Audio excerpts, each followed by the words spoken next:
Perkenalkan, nama saya Dwiki Faisal Kurniawan dari kelas Manajemen Bisnis Kampus Binus Online. Di tugas ini saya akan membahas tentang tahap-tahap moral menurut Kohlberg tentang, dan di sini saya akan mengambil contoh yang ada di BUMN. Dari analisa saya tentang perusahaan yang ada di BUMN, perusahaan-perusahaan tersebut kebanyakan masih mengambil tahap prakonvensional, yang dimana mereka berorientasi hanya untuk kepentingan dirinya sendiri. Lalu dalam mematuhi aturan, mereka sering berkampanye untuk menggemborkan bahwa mereka adalah perusahaan yang sangat taat aturan, tapi kenyataannya mereka melakukan itu hanya untuk menghindari hukum. Lalu dalam etika pun sepertinya bagi mereka itu bukan prioritas utama, dan tanggung jawab pada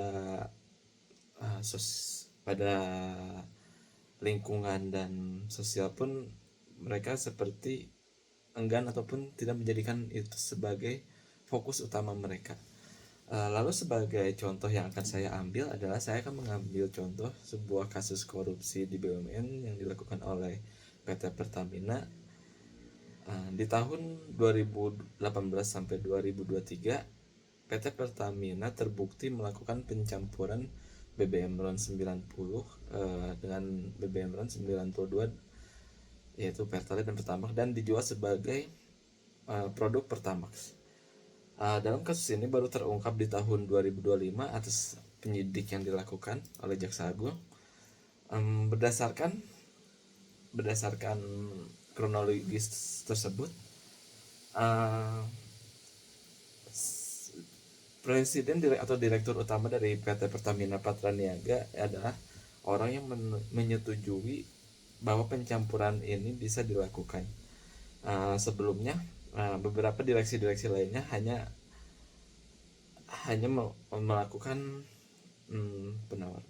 penawaran, persetujuan, dan pada hal itu disetujui oleh pihak direktur utama. Lalu juga pada kontrak tersebut dilakukan dengan hal yang kita bilang formal. Lalu ada kasus lainnya juga yang dimana ketika pemerintah melakukan regulasi untuk Pertamina melakukan pembelian pada minyak yang ada di pasar domestik, namun kenyataannya mereka malah mengimpor minyak dari luar untuk mendapatkan keuntungan pribadi mereka. Total kerugian